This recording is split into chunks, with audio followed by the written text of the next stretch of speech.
Привет, друзья! Сейчас обзор последних новостей Европы и Германии. В Европе все активнее обсуждают распределение полномочий между национальными правительствами и Европейским Союзом. Речь идет об автомобилях, электроэнергии и рынке труда, где правила все чаще задаются именно в Брюсселе под руководством Урсулы фон дер Ляйен, а правительство канцлера Фридриха Мерца в Германии вынуждено учитывать эти рамки при принятии решений. И это еще не все. Между ЕС и Китаем наблюдается усиление торговых разногласий. Пекин вводит пошлины на молочную продукцию из Европы, и это может заметно повлиять на экспорт из Германии. Одновременно в Германии даже богатые города сталкиваются с повышенной финансовой нагрузкой. В Штутгарте доходы бюджета существенно сократились, и город планирует привлечение значительных кредитных средств, а внутри споры вызывают неожиданные расходы на фоне дефицита бюджета.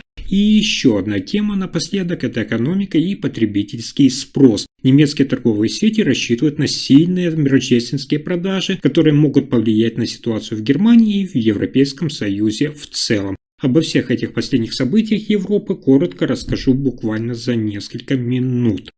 Итак, в Европе все чаще звучит вопрос, насколько Европейский Союз действительно может влиять на то, что происходит в Германии, Европе и в повседневной жизни людей. Это касается самых разных сфер, от автомобилей и цен на электроэнергию до регулирования зарплат. Начну с автомобилей. В последние годы именно Европейский Союз под руководством председателя Еврокомиссии Урсулы фон дер Ляйен задает ключевые правила для автомобильной промышленности. Например, нормы по выбросам и целевые уровни сокращения СО2 для новых автомобилей. Французские и немецкие политики обсуждают даже предложения по смягчению этих требований или компенсации через другие технологии, но именно решение в Брюсселе формирует общий курс для всей Европы, включая и Германию. Что касается энергетики и электроники, то Европейский Союз также имеет значительное полномочия: регулирование рынка электроэнергии, общие правила рынка, стандарты инфраструктуры для электромобилей и зарядных станций.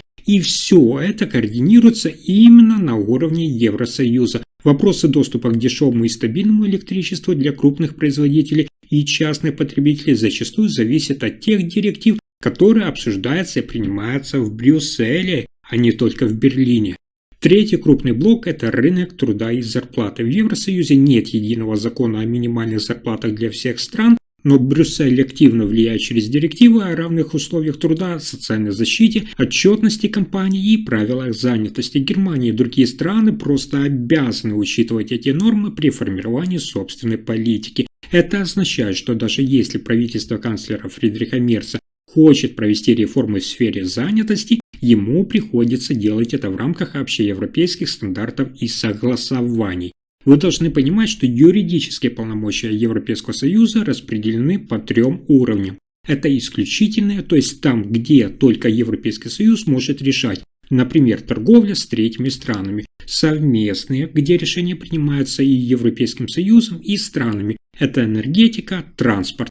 И поддерживающие, где Европейский Союз лишь помогает странам координировать свои действия. Именно поэтому решение о запрете автомобильных двигателей внутреннего сгорания, подхода к регулированию энергетического рынка или стандартам занятости оказываются часто в руках именно Брюсселя, а национальные правительства, включая Германию, могут лишь адаптировать свои правила под общие рамки. В итоге власти Европейского Союза сейчас гораздо шире, чем многие ожидают. Это значит, что даже если в Германии звучат громкие заявления, реальное решение по ключевым вопросам все чаще принимается именно на уровне Европейского Союза, а не только федеральным правительством Мерца. И именно поэтому любые реформы от автомобильной промышленности до рынка труда требуют согласования между Берлином, Брюсселем и другими столицами ЕС. Надеюсь, я объяснил понятно.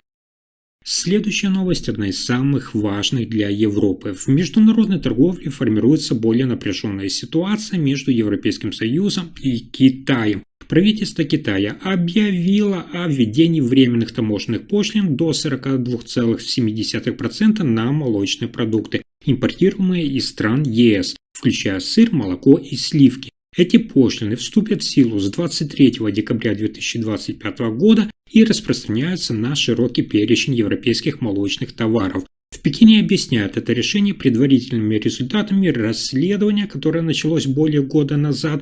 Тогда, напомню, китайские власти утверждали, что субсидии, которые получают европейские производители молочных продуктов, наносят ущерб местной молочной промышленности, и поэтому нужно защитить собственных производителей. Такие меры в Брюсселе рассматривают как реакцию на торговые шаги ЕС, в том числе на недавние тарифы Евросоюза в отношении китайских электромобилей в рамках более широкой дискуссии о торговых отношениях между ЕС и Китаем.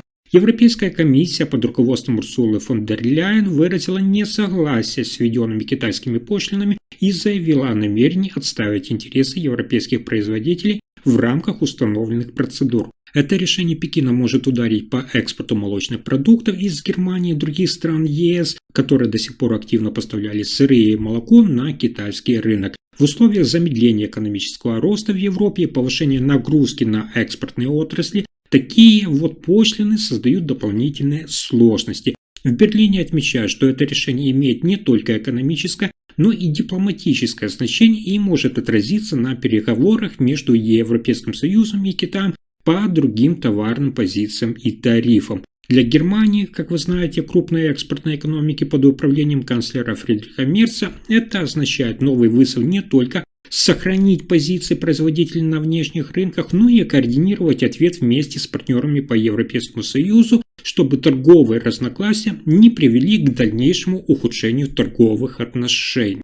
Следующая новость связана с обсуждением экономического курса Германии. В Германии даже богатые города, внимание, сейчас сталкиваются с финансовыми трудностями, и пример тому Штутгарт, один из экономических центров страны и столица земли Баден-Вюртемберг. Доходы городской казны упали примерно вдвое из-за кризиса в автомобильной отрасли, падения налоговых поступлений от крупных производителей и роста расходов. В результате власти впервые за многие годы вынуждены были составить дефицитный бюджет и планируют до 2028 года, внимание, привлечь кредиты почти на 3 миллиарда евро. В этом же бюджете, несмотря на острый дефицит, есть и позиция, которая вызвала бурную реакцию жителей и критиков. Почти 500 тысяч евро выделено на установку больших объемных букв с названием города. Это художественная трехмерно светящаяся надпись для туристов на центральном рынке, за которую проголосовал муниципальный совет. Местные жители и наблюдатели расценили такой расход как спорный с точки зрения приоритета в условиях экономических ограничений.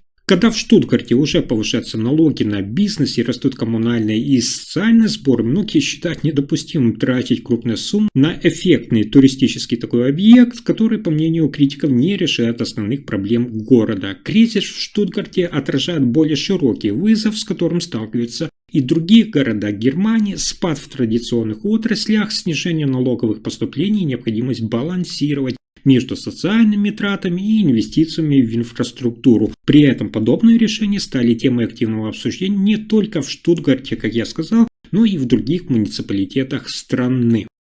А дальше еще есть важная новость. В Германии розничные торговцы надеются на сильный финал сезона рождественских покупок, который может стать решающим для итогов всего года. Несмотря на замедление экономического роста и осторожное настроение у потребителей, магазины и торговые сети говорят о повышенном трафике в последние недели перед Рождеством и рассчитывают, что рождественские продажи частично компенсируют слабый спрос в начале 2025 года.